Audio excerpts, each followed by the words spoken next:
Nesse momento, nós vamos ouvir a palavra de Deus, tá? Esse momento é o momento da palavra, o momento que nós vamos meditar nas Escrituras Sagradas. Porque é a palavra que fala aos corações das pessoas.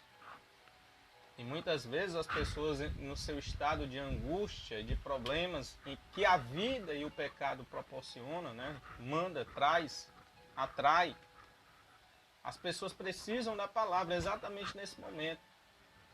As pessoas querem ouvir Jesus falar, as pessoas querem ver Jesus, assim como Zaqueu que subiu na árvore para ver Jesus, né? As pessoas querem ver, as pessoas têm sede, irmão, da palavra.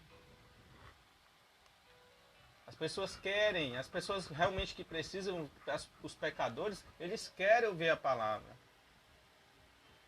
Porque são pessoas sofredoras. Não existe ninguém que esteja atolado totalmente no pecado que não sinta a necessidade de ouvir a palavra de Deus. A palavra é espiritual. A palavra traz vida, a palavra traz paz. E não tenho dúvidas de que Deus ele vai fazer um mover maravilhoso aqui nessa manhã. Eu quero ler aqui só alguns versículos bíblicos para a gente poder trazer uma palavra rápida também. No máximo aqui 10 minutinhos para a gente meditar na palavra de Deus. E eu queria falar aqui para a irmã Graça, a irmã Rosa, que está no Instagram, dizer para você que nós vamos colocar o seu louvor logo após a ministração da palavra, tá bom? Então vamos aqui meditar em Colossenses capítulo de número 4, a partir do verso de número 2.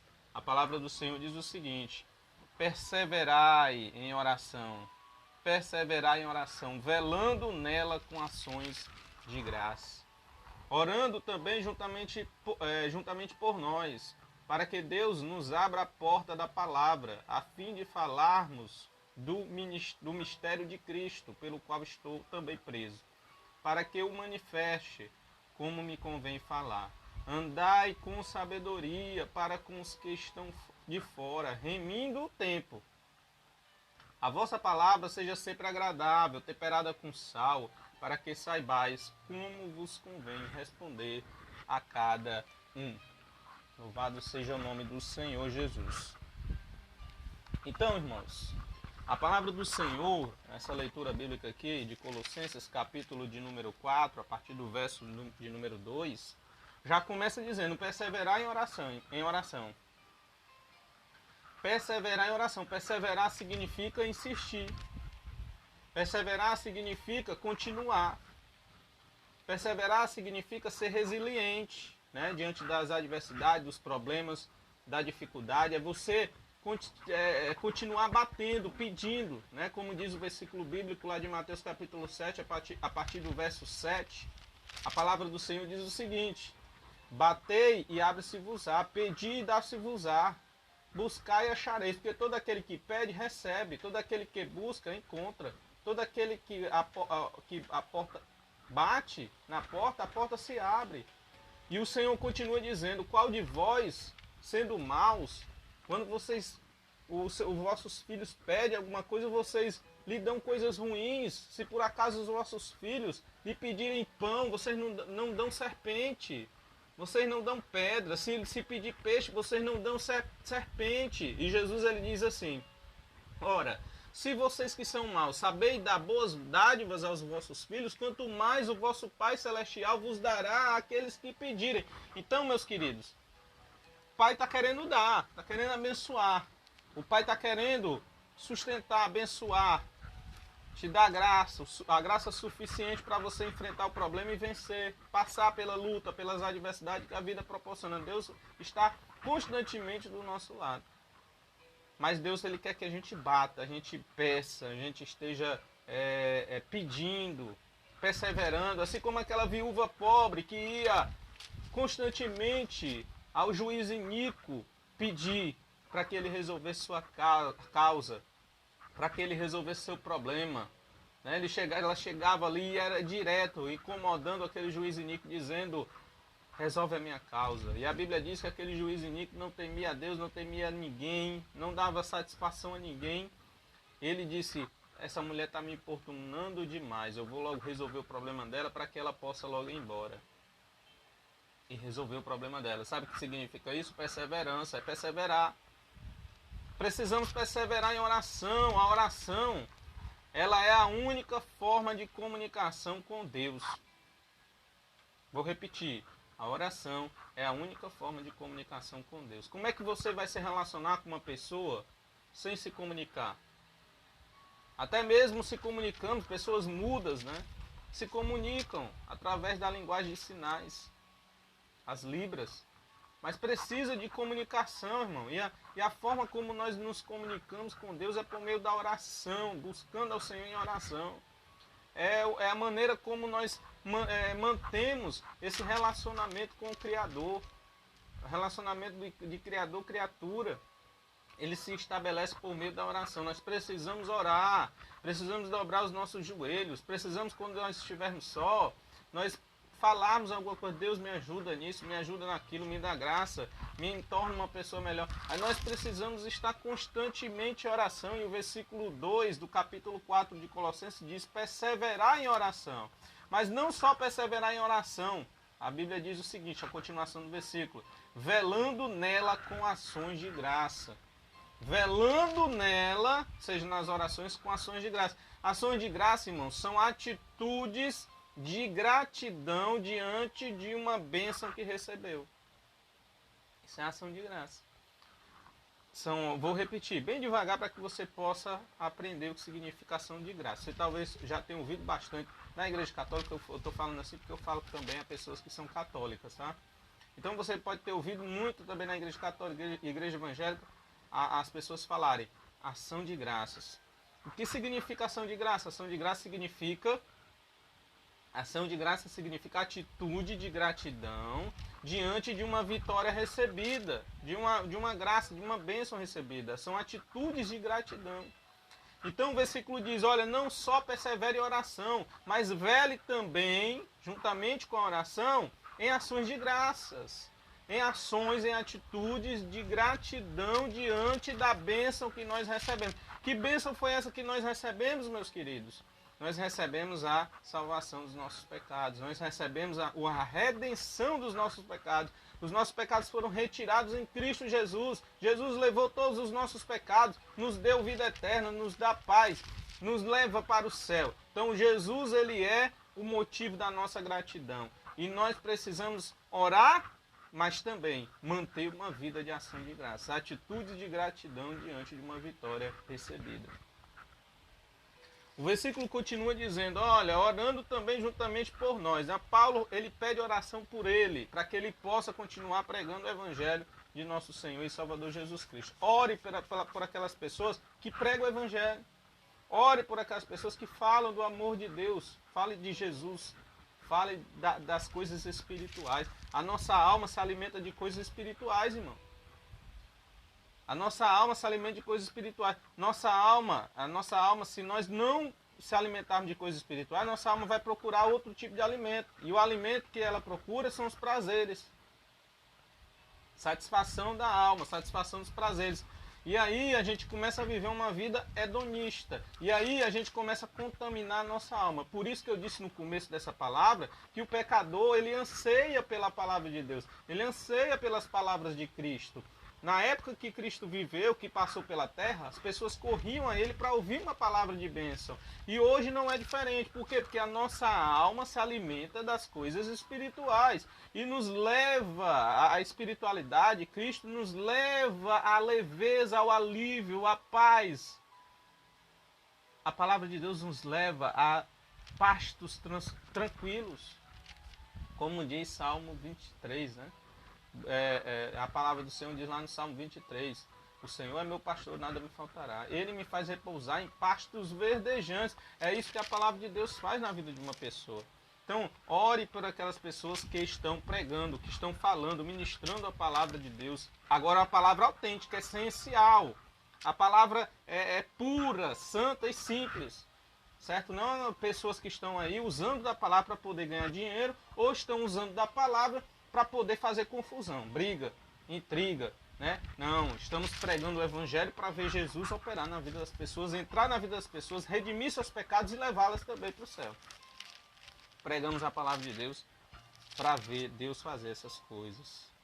E os versículos seguintes, né, para a gente já seguir aqui para a reta final, diz: para que manifeste como me convém falar, certo? Para que se manifeste, para que o Espírito Santo me diga, me direcione naquilo que eu devo falar. O apóstolo Paulo está dizendo: vocês orem por mim, para Deus abrir a oportunidade de pregar a palavra, e para que também se manifeste como me convém falar, como eu devo falar.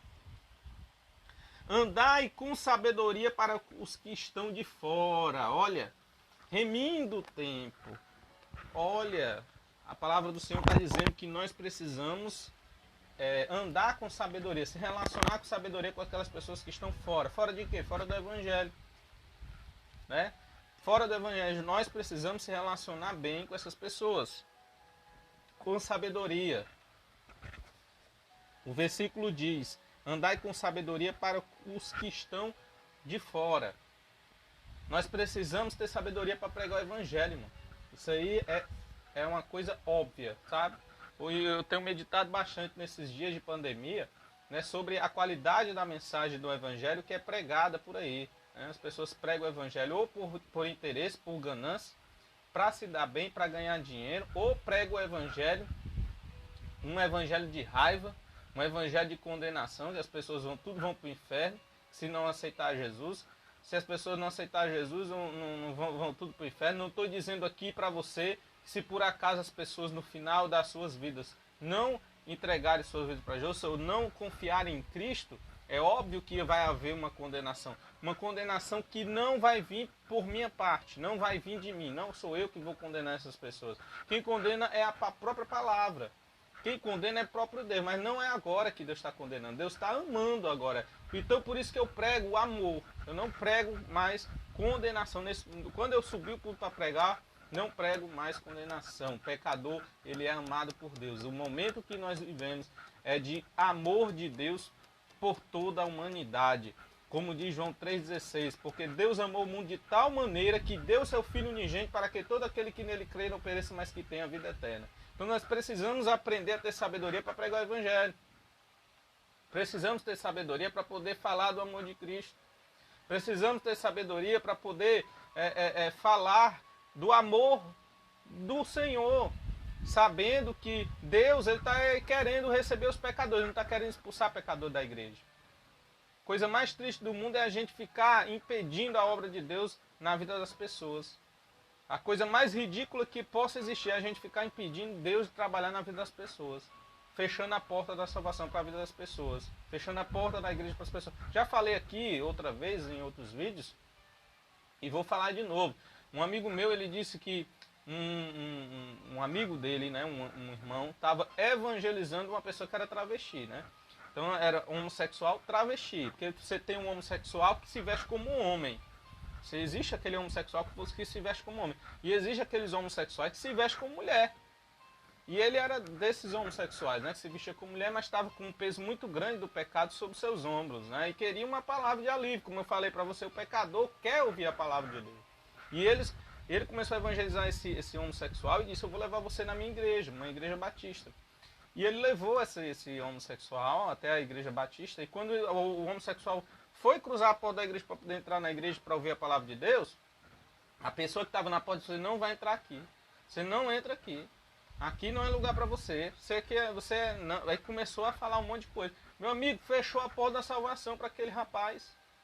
Fechou a porta da salvação para aquele pecador, aquela alma cansada que estava precisando de alívio, precisando de Cristo. Jesus agiria dessa forma? Será que Jesus agiria dessa forma? Olha, você não precisa me ouvir não, tá? Eu não prego para homossexual. Será que Jesus agiria dessa forma? Eu não prego para quem é...